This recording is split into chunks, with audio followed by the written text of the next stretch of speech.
The Wind in the Willows, Chapter 4. Mr. Badger. They waited patiently for what seemed a very long time, stamping in the snow to keep their feet warm.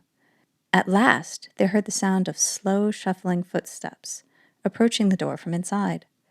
It seemed, as the mole remarked to the rat, like someone walking in carpet slippers that were too large for him and down at the heel, which was intelligent of Mole, because that was exactly what it was. There was the noise of a bolt shot back, and the door opened a few inches, enough to show a long snout and a pair of sleepy, blinking eyes. "Now the very next time this happens," said a gruff and suspicious voice, "I shall be exceedingly angry. Who is it this time? Disturbing people on such a night? Speak up!" "Oh, Badger," cried the rat, "let us in, please. It's me, Rat, and my friend Mole, and we've lost our way in the snow." "What, Ratty, my dear little man?" exclaimed the Badger, in quite a different voice. "Come along in, both of you, at once. Why, you must be perished. Well, I never. Lost in the snow, and in the wild wood, too, at this time of night? But come in with you." The two animals tumbled over each other in eagerness to get inside, and heard the large door shut behind them with great joy and relief. The Badger, who wore a long dressing gown, and whose slippers were indeed very down at the heel, carried a flat candlestick in his paw, and had probably been on his way to bed when their summons had sounded. He looked kindly down on them, and patted both their heads. "This is not the sort of night for small animals to be out," he said paternally. "I'm afraid you've been up to some of your pranks again, Ratty. But come along, come into the kitchen. There's a first-rate fire there, and supper and everything." He shuffled on in front of them, carrying the light, and they followed him, nudging each other in an anticipating sort of way, down a long, gloomy, and, to tell the truth, decidedly shabby passage, into a sort of central hall, out of which they could dimly see other long, tunnel-like passages branching, passages mysterious and without apparent end. But there were doors in the hall as well, stout, oaken, comfortable-looking doors. One of these the Badger flung open, and at once they found themselves in the glow and warmth of a large fire-lit kitchen. The floor was well-worn red brick, and on the wide hearth burnt a fire of logs, between two attractive chimney corners tucked away in the wall, well out of the suspicion of draught. A couple of high-backed settles, facing each other on either side of the fire, gave further sitting accommodation for the socially disposed. In the middle of the room stood a long table of plain boards, placed on trestles, with benches down each side. At one end of it, where an armchair stood pushed back, were spread the remains of Badger's plain but ample supper. Rows of spotless plates winked from the shelves of the dresser at the far end of the room, and from the rafters overhead hung hams, bundles of dried herbs, nets of onions, and baskets of eggs. It seemed a place where heroes could fitly feast after victory, where weary harvesters could line up in scores along the table and keep their harvest home with mirth and song, or where 2 or 3 friends of simple tastes could sit about as they pleased, and eat and smoke and talk in comfort and contentment. The ruddy brick floor smiled up at the smoky ceiling. The oaken settles, shiny with long wear, exchanged cheerful glances with each other. Plates on the dresser grinned at pots on the shelves, and the merry firelight flickered and played over everything without distinction. The kindly Badger thrust them down on a settle to toast themselves at the fire, and bade them remove their wet coats and boots. He then fetched them dressing gowns and slippers, and himself bathed the mole's shin with warm water, and mended the cut with sticking plaster, till the whole thing was just as good as new, if not better. And the embracing light and warmth, warm and dry at last, with weary legs propped up in front of them, and the suggestive clink of plates being arranged on the table behind, it seemed that the storm-driven animals, now in safe anchorage, that cold and tactless wildwood just left outside, was miles and miles away, and all that they had suffered in it, a half-forgotten dream.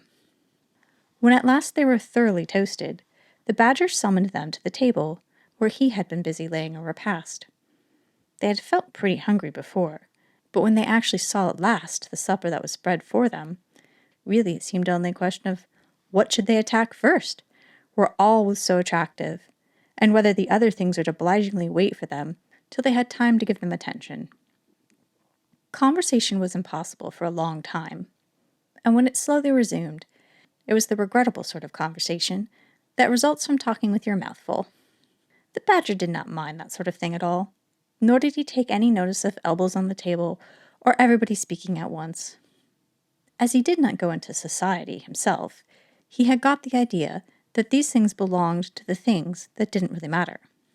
We, of course, know that he was wrong, and took too narrow a view, because they do matter very much, though it would take too long to explain why. He sat in his armchair at the head of the table, and nodded gravely at intervals as the animals told their story, and he did not seem surprised or shocked at anything, and never said, "I told you so," or "just what I always said," or remarked that they ought to have done so-and-so, or ought to have not done something else. The mole began to feel very friendly towards him.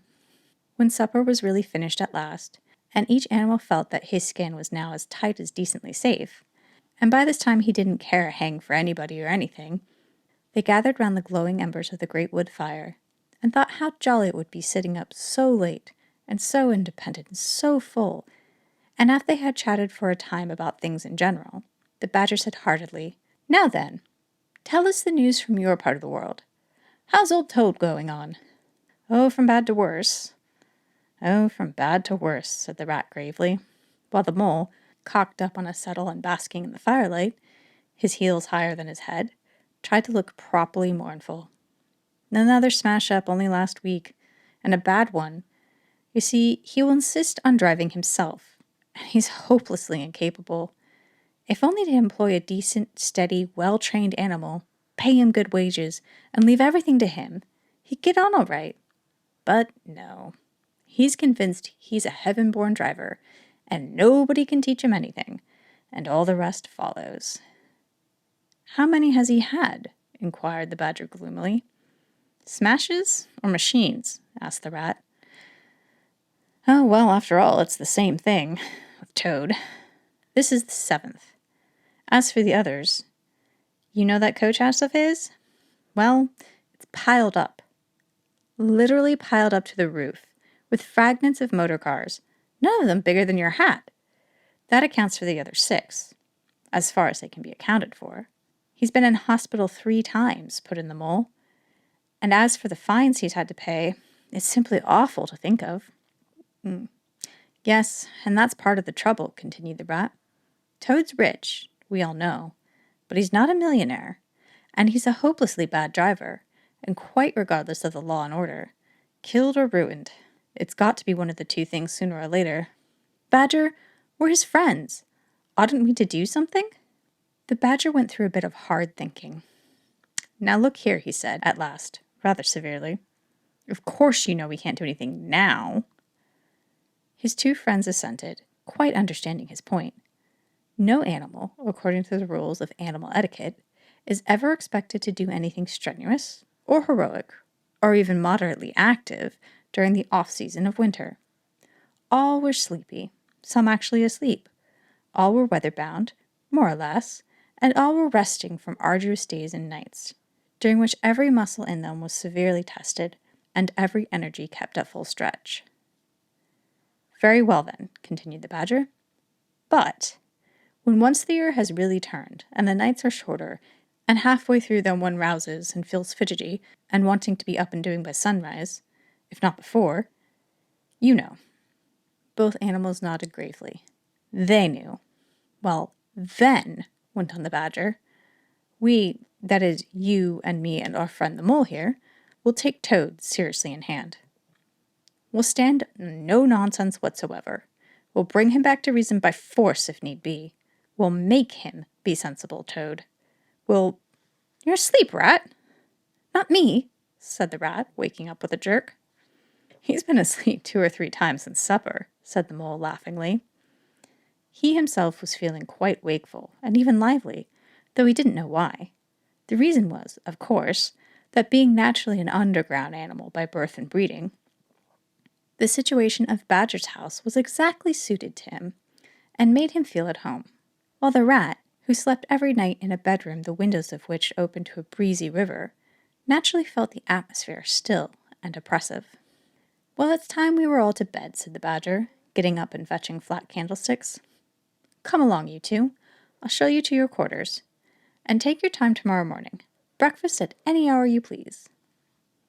He conducted the two animals to a long room that seemed half bedchamber and half loft. The Badger's winter stores, which indeed were visible everywhere, took up half the room. Piles of apples, turnips, and potatoes, baskets full of nuts and jars of honey, with the two little white beds on the remainder of the floor looking soft and inviting, and the linen on them, though coarse, was clean and smelt beautifully of lavender. And the mole and the water rat, shaking off their garments in some 30 seconds, tumbled in between the sheets in great joy and contentment. In accordance with the kindly Badger's injunction, the two tired animals came down to breakfast very late the next morning, and found a bright fire burning in the kitchen, and two young hedgehogs sitting at the bench at the table, eating oatmeal porridge out of wooden bowls. The hedgehogs dropped their spoons, rose to their feet, and ducked their heads respectfully as the two entered. "There, sit down," said Rad pleasantly, "and go on with your porridge. Where have you youngsters come from? Lost your way in the snow, I suppose?" "Yes, please, sir," said the elder of the two hedgehogs respectfully. "Me and little Billy here. We was trying to find our way to school. Mother would have us go, was the weather ever so. And of course we lost ourselves, sir. And Billy, he got frightened, and took and cried, being young and faint-hearted. And at last we happened up against Mr. Badger's back door, and made so bold as to knock, sir, for Mr. Badger, he's a kind-hearted gentleman, and everyone knows." "I understand," said the rat, cutting himself some rashers from the side of the bacon, while the mole dipped some egg into a saucepan. "And what's the weather like outside? You needn't 'sir' me quite so much," he added. "Oh, terribly bad, sir, terribly deep the snow is," said the hedgehog. "No getting out for the like of you gentlemen today." "Where's Mr. Badger?" inquired the mole, as he warmed the coffee pot before the fire. "The master's gone to his study, sir," replied the hedgehog, "and he said as he was going to be particularly busy this morning, on no account was he to be disturbed." This explanation, of course, was thoroughly understood by everyone present. The fact is, as already set forth, when you live a life of intense activity for 6 months in the year, and of comparative or actual somnolence for the other 6, during the latter period you cannot be continually pleading sleepiness when there are people about or things to be done. The excuse gets monotonous. The animals well knew that Badger, having eaten a hearty breakfast, had retired to his study and settled himself in an armchair with his legs up and another red cotton handkerchief over his face, and was being busy in the usual way at this time of year. The front door bell clanged loudly, and the rat, who was very greasy with buttered toast, sent Billy, the smaller hedgehog, to see who it might be. There was a sound of much stamping in the hall, and presently Billy returned in front with the otter, who threw himself on the rat with an embrace and a shout of affectionate greeting. "Get off!" spluttered the rat with his mouth full. "Thought I should find you here," said the otter cheerfully. "They were all in a great state of alarm along the river bank when I arrived this morning. Rat never been home all night, nor mole either? Something dreadful must have happened, they said, and the snow had covered up all your tracks, of course. But I knew that when people were in a fix, they mostly went to Badger, or else Badger got to know of it somehow. So I came straight off here, through the wild wood and the snow. My, it was fine coming through the snow, and the red sun was rising and showing against the black trees. As you went along in the stillness, every now and then the masses of snow slid off the branches suddenly with a flop, making you jump and run for cover. Snow castles and snow caverns had sprung up out of nowhere in the night, and snow bridges, terraces, ramparts. I could have stayed and played with them for hours. Here and there great branches had been torn away by the sheer weight of the snow, and robins perched and hopped on them in their pecky, conceited way, just as they had done it themselves. A ragged string of wild geese passed overhead, high in the gray sky, and a few rooks whirled over the trees, inspected, and flapped off home with a disgusted expression, but I met no sensible being to ask for news of. And halfway across I came up to a rabbit sitting on a stump, cleaning his silly face with his paws. He was a pretty scared animal when I crept up behind him and placed a heavy forepaw on his shoulder. I had to cuff his head once or twice to get any sense out of him at all. At last I managed to extract from him that mole had been seen in the wild wood last night by one of them. It was the talk of the burrows, he said, how Mole, Mr. Rat's particular friend, was in a bad fix, how he had lost his way, and they were up and out and hunting, and were chivying him around the round. Then why didn't you do something? I asked. You mayn't be blessed with brains, but there are hundreds and hundreds of you, big, stout fellows, as fat as butter, and your burrows are running in all directions. Or you could have taken 'em in and made 'em safe and comfortable. Or tried to, at all event. What? Us? He merely said. Do something? Us rabbits? So I cuffed him again and left him. There was nothing else to be done. At any rate, I at least learned something, and if I had had the luck to meet any of them, I'd have learned something more. Or they would. Weren't you at all nervous? Asked the mole. Some of yesterday's terror came back to him at the mention of the wild wood. Nervous? The otter showed a gleaming set of strong white teeth as he laughed. I'd give 'em nerves if them ever tried anything on me. Here, Mole, fry me some slices of ham like a good little chap you are. I'm frightfully hungry, and I've got any amount to say to Ratty here. Haven't seen him for ages. So the good-natured mole, having cut some slices of ham, set the hedgehogs to fry it, and returned to his own breakfast, while the otter and the rat, their heads together, eagerly talked river shop, which is long shop, and talk that is endless, running on like a babbling river itself. A plate of fried ham had just been cleared and sent back for more, when the badger entered, yawning and rubbing his eyes, and greeted them all in his quiet, simple way, with kind inquiries for everyone.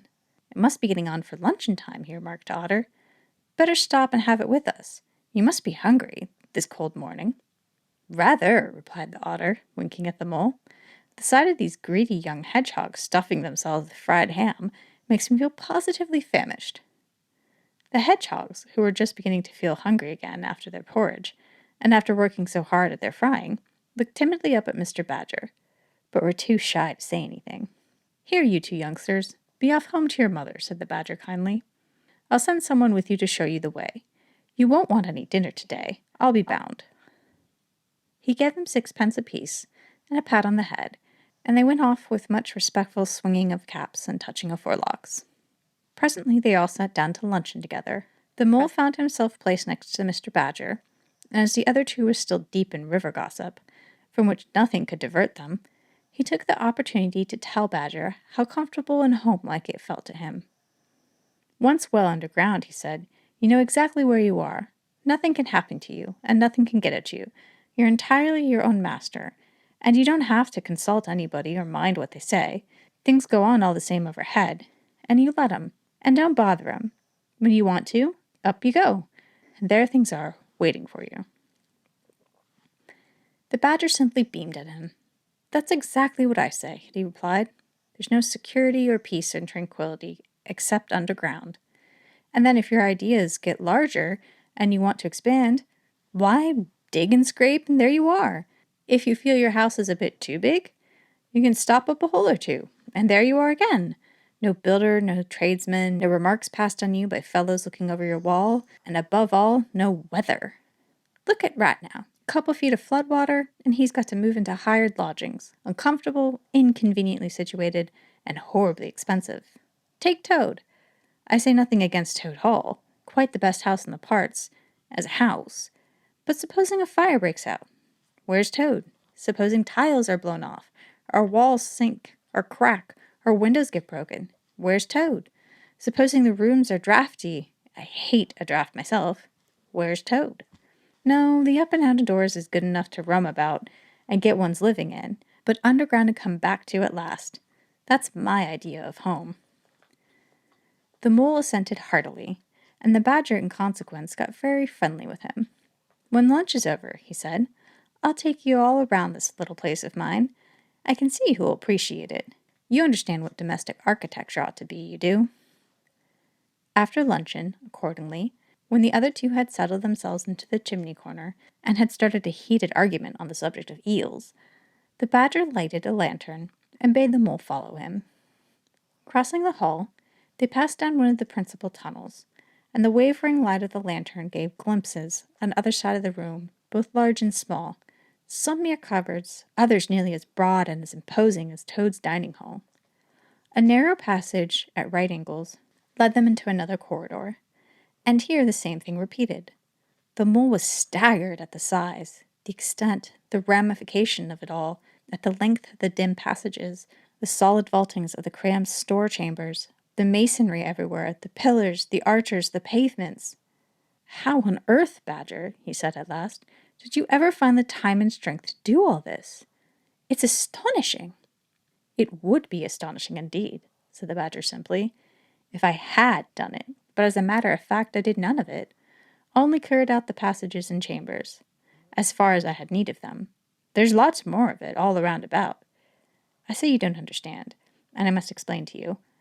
Well, very long ago, on the spot where the wild wood waves now, before ever it had planted itself and grown up to what it is now, there was a city of people, you know.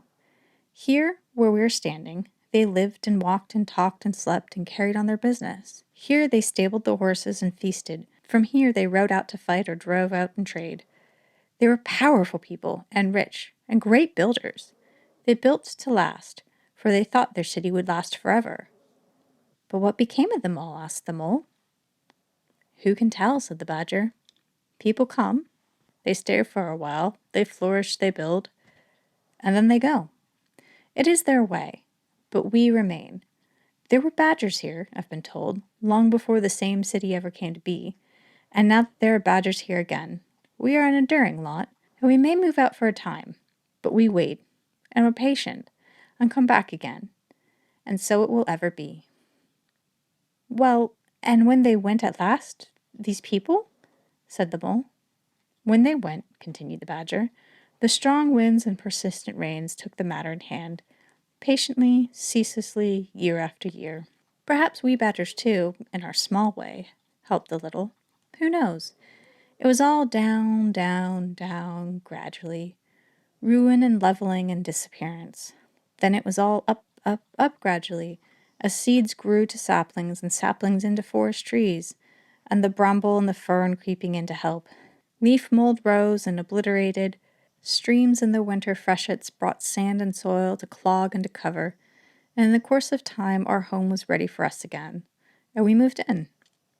Up above us on the surface, the same thing happened.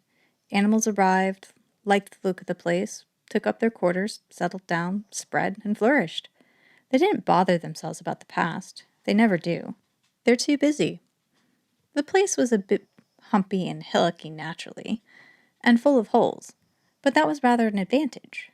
And they don't bother about the future either. The future when perhaps people will move in again, for a time, as may very well be. The wildwood is pretty well populated by now, with all the usual lot, good, bad, and indifferent. I name no names. It takes all sorts to make a world, but I fancy you know something about that yourself by this time. I do indeed, said Mole with a slight shiver. Well, well, said the Badger, patting him on the shoulder. It was your first experience of them, you see. They're not so bad, really. You must all live and let live. But I'll pass the word around tomorrow, and I think you'll have no further trouble. Any friend of mine walks where he likes in this country, or I'll know the reason why. When they got back to the kitchen again, they found that the rat was walking up and down very restlessly. The underground atmosphere was oppressing him, and getting on his nerves, and he seemed really to be afraid that the river would run away if he wasn't there to look after it. So he had his overcoat on, and his pistol thrust into his belt again. Come along, Mole, he said anxiously, as soon as he caught sight of them. We must be off while it's daylight. Don't want to spend another night in the wildwood again. It'll be all right, my fine fellow, said the Otter. I'm coming along with you, and I know every path blindfolded. And if there's a head that needs to be punched, you can confidently rely on me to punch it. You really needn't fret, Ratty, added the Badger placidly. My passages run further than you think, and I've bolt holes to the edge of the woods in several directions, though I don't care for everybody to know about them. When you really have to go, you shall leave by one of my shortcuts. Meantime, make yourself easy and sit down again. The rat was nevertheless still anxious to be off, and attend to his river, so the Badger, taking up his lantern again, led the way along a damp and airless tunnel that wound and dipped, part vaulted, part hewn with solid rock, for a weary distance that seemed to be miles. At last daylight began to show itself, confusedly through a tangled growth overhanging the mouth of the passage, and the Badger, bidding them a hasty good-bye, pushed them hurriedly through the opening, made everything look as natural as possible again, with creepers, brushwood, and dead leaves, and retreated. They found themselves standing on the very edge of the wild woods, rocks and brambles and tree roots behind them, confusedly heaped and tangled. In front, a great space of quiet fields, hemmed by lines of hedges, black on the snow, and far ahead a glint of familiar old river, while the wintry sun hung red and low on the horizon.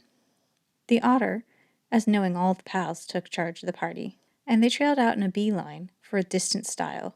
Pausing there a moment and looking back, they saw the whole mass of the wildwood, dense, menacing, compact, grimly set in a vast white surroundings. Simultaneously they turned and made swiftly for home, for firelight and the familiar things it played on, for the voice sounding cheerfully outside their window of the river that they knew and trusted in all its moods, that never made them afraid with any amazement.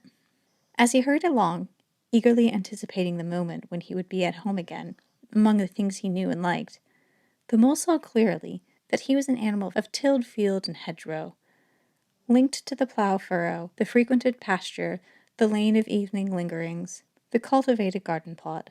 For others, the asperities, the stubborn endurance, or the clash of actual conflict that went with nature in the rough. He must be wise, must keep to the pleasant places in which his lines were laid, and which held adventure enough, in their way, to last for a lifetime.